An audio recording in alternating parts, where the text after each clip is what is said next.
So they say today, chapter 23 is Speaking the Truth in Love, Perspectives on Apologetics. And they start out by saying, in this final chapter, we suggest some reasons why the diversity of apologetic approaches is unavoidable and may actually be a good thing. So this is your current press releases of X is happening, and it's a good thing. So that's what they're doing here. So they start off by talking about one body, many gifts, and how apologetics differ. They talk about it is too easy to assert that some people are gifted to be apologists and others are not. And while true, this observation is one-sided and does not go to the heart of the issue.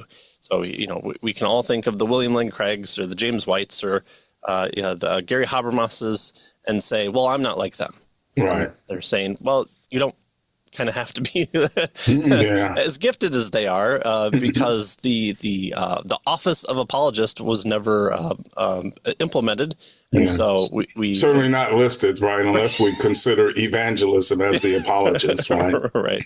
right. That might be part of the description, but not a specific one out there. So some Christians are indeed gifted and called by God to an ongoing and formal ministry of apologetics. But in a sense, all Christians are called to participate in this ministry. And of course, 1 Peter 3:15 is where we go to. The Apostle Peter instructs the whole church scattered throughout the region to be always ready to make a defense to those that ask for the reason for their hope. And so that's the farmer, that's the school child, that's the person working in the banking industry. Pick your poison. The stay-at-home mom. All those people are tasked with presenting the gospel of faith.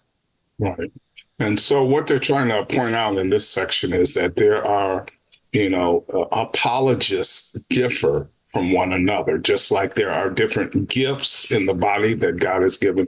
There are different, apologists have various different gifts or approaches, we might say.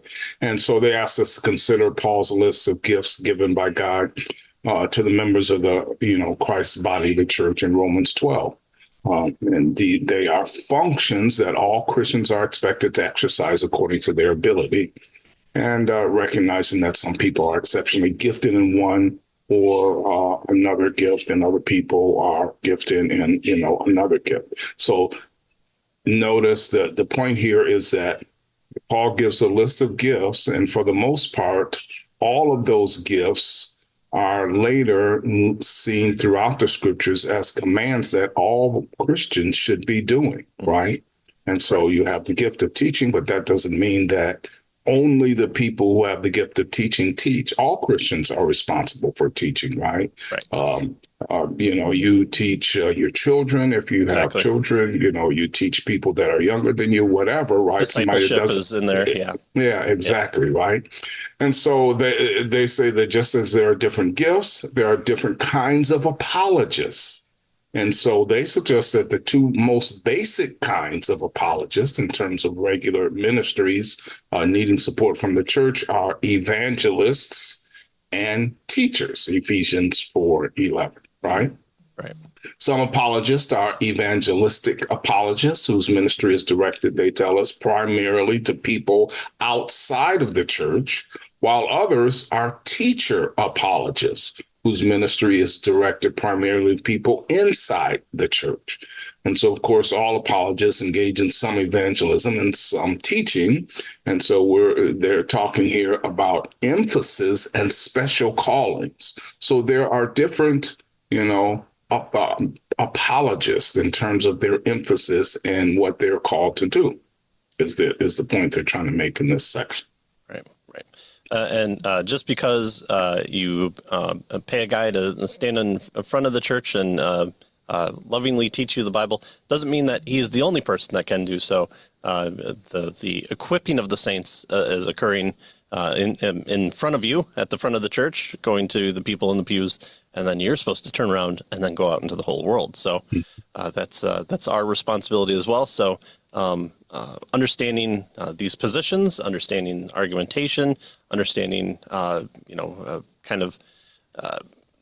maybe there's a apologetic mystery out there who you don't subscribe to as far as the method, but the type of questions that they may be pelted with is something that you should know about and be able to respond to, or look inward and say, look in the people next to you and people who might be struggling with something or not understanding something.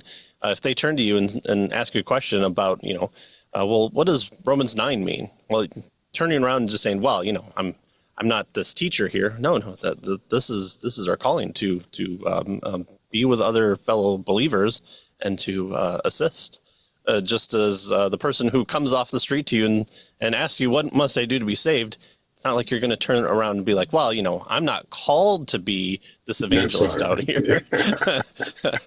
Usually not so straightforward. Usually you're finding those moments, but hopefully you are prepared for them and looking for them.